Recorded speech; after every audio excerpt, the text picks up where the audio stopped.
Dungeons obviously hold a special place in the hearts of those of us who play role-playing games. And because of this, when I was approached by LFOSR with an invitation to partner together to do some type of book, I immediately thought that I would create an essay about dungeons and combine that with a dungeon table to roll on, to incorporate dungeons in one's game and to incorporate dungeons from literature in one's game, because there are and have been a great deal of writers who have described dungeons. And so what I did was I created a literary random table of dungeons, which is being published now, is available right now as A Place Underground, and it's published by LFOSR. I'll put a link to his material below, and I'm showing you two versions of the book. This one, they're both limited edition, handcrafted limited edition books, and we can look at the back here. This is Dungeon, A Place Underground. This is the Gary Gygax definition. A place underground and often among ruins where characters adventure. That is taken from Gary Gygax's own words, and I took it as the title of my book, A Place Underground. The description here, it says, a deeper look at the original Gygaxian definition of a dungeon with included topics such as dungeonography, dungeon centrism, and the general mood a dungeon can carry. Written here by Geek Gamers, me, and presented by LFOSR. The book is a combination of this dungeon essay and then a D66 table of excerpts from literature that form the below ground dungeon roll table. If you're familiar with my book, Wanderings, this is basically the underground companion to Wanderings. Wanderings is a collection of excerpts from literature that describe above ground situations, which could be used for hex crawls, it could be used for character backstory. A Place Underground focuses on dungeons, but the excerpts are also from classic literature. The subtitle of the book, A Dungeon Theory for All, is really meant to suggest that I think it has a couple of different meanings. One is that I feel that as role players, we all kind of have theories about dungeons, and they haven't necessarily been articulated as such, and that's what I attempted to do in this essay, the dungeon role, the role that dungeon plays within our games, the function that it serves.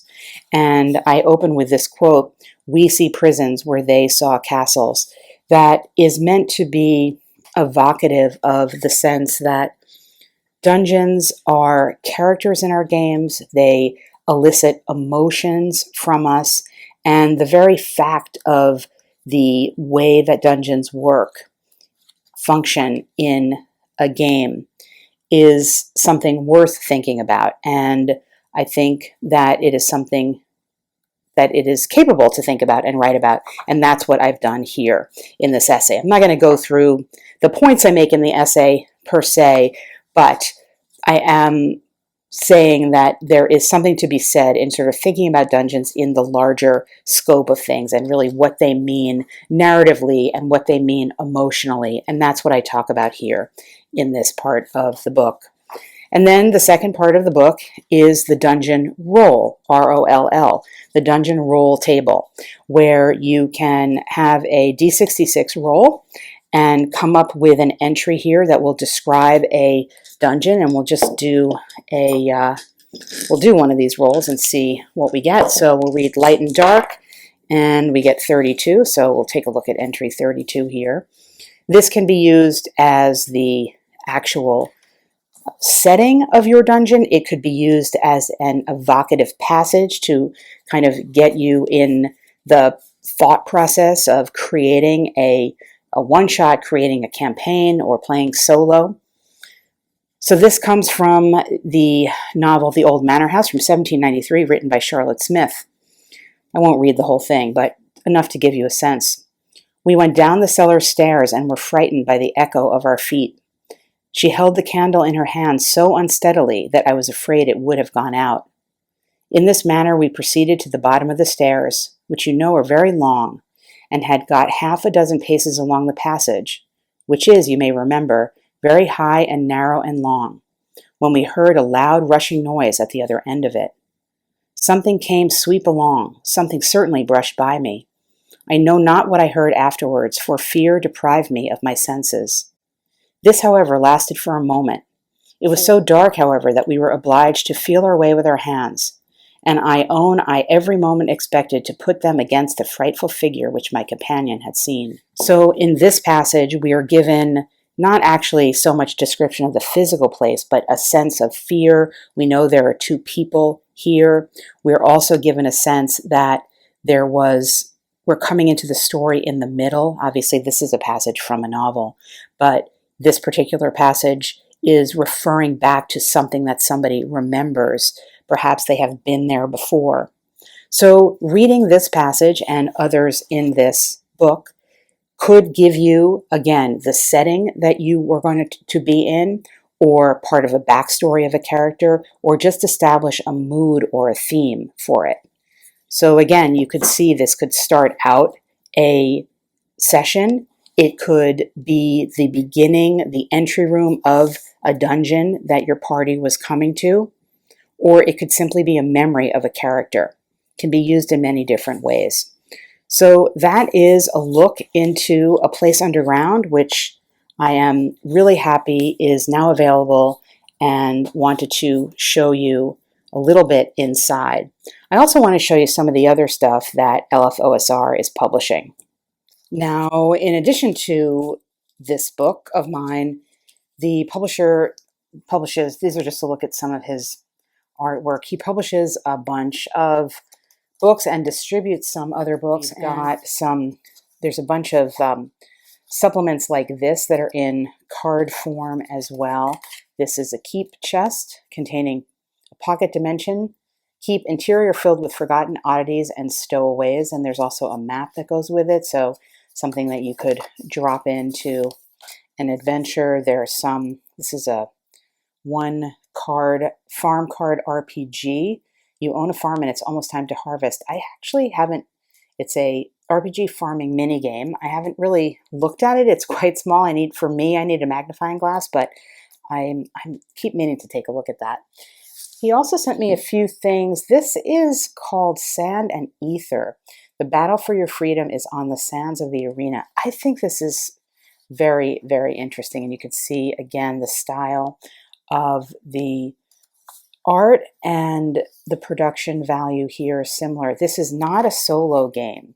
It is a two-player game that essentially is like arena fighting. So you have this example here of the arena, and it's like opposed, and during the course of the game you can get weapons and items and things, poisons that will help you try to defeat your opponent. And though I am primarily a solo player, I think this is just such a great idea, and I guess you're meant to sort of cut this out and you could have this on either side, or I suppose you could play it right out of the book like this.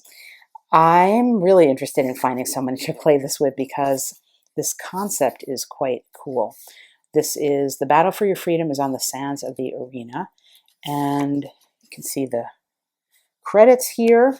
So this is something else that's available, and I also wanted to show you, this is a bigger publication. This is a role-playing game, Karst. It is a role-playing game by the Karst Archipelago Historical Society, and it is lovely inside. Let me get a better view for you. The artwork is just extraordinary. A role-playing game of storytelling, discovery, and soft horror is how it is described here.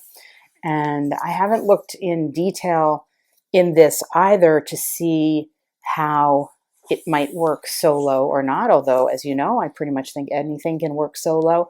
But so you may be seeing this on the channel, but for now I'm just going to do a quick flip through to show you the production, and the art quality is just extraordinary.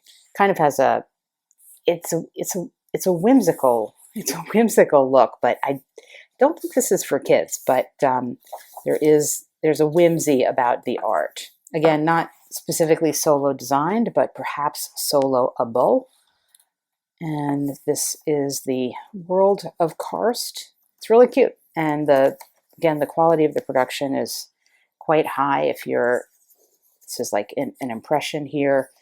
If you were a connoisseur of physical products, this would not disappoint. And then the final thing I wanted to show you, this is I don't know how to pronounce this, AZAG. I will show you the credits here. There are a bunch of credits. This is a combination, well, it says it's a combination tabletop role-playing game and 5-track instrumental album featuring a rule system inspired by the likes of fighting, fantasy, and Troika in a setting inspired by Lovecraft's Dream Cycle, Howard's Conan, and Smith's Hyperborea. The rulebook contains everything required to both create and play adventures in this game, and there are 2 credits here. This is something I actually haven't seen before, because the role-playing game rules and tables and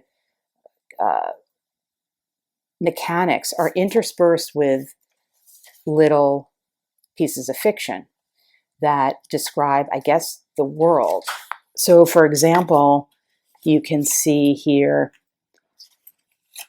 these are some rules, and then you get to, there's like a story here, or a short story here, and then there are some more rules, and there is another short story, or I don't know if it's a story or a short story or short essay, fictional essay. So this looks very solo-able to me. So this, you'll probably see this on the channel. There are a lot of great tables in here, plot hooks, and randomized types of items and things. So this looks to me, and this section here is different places, and each place has looks like a D6 table underneath it to show, story hooks or things like that. So this, I think this is going to be very soloable, and you can look forward to seeing that on the channel. So that is a look inside some of the offerings from this publisher, including, as I said at the top of the video, my very own A Place Underground combination dungeon theory essay and a D66 literary random table of underground dwellings, dungeon and underground dwellings, that is, in a way, a companion to Wanderings, which is a D88 table of above ground literary prompts, backstory, session starters, myths, whatever you want to call it, to sprinkle into your sessions, to start your sessions, or to keep them going.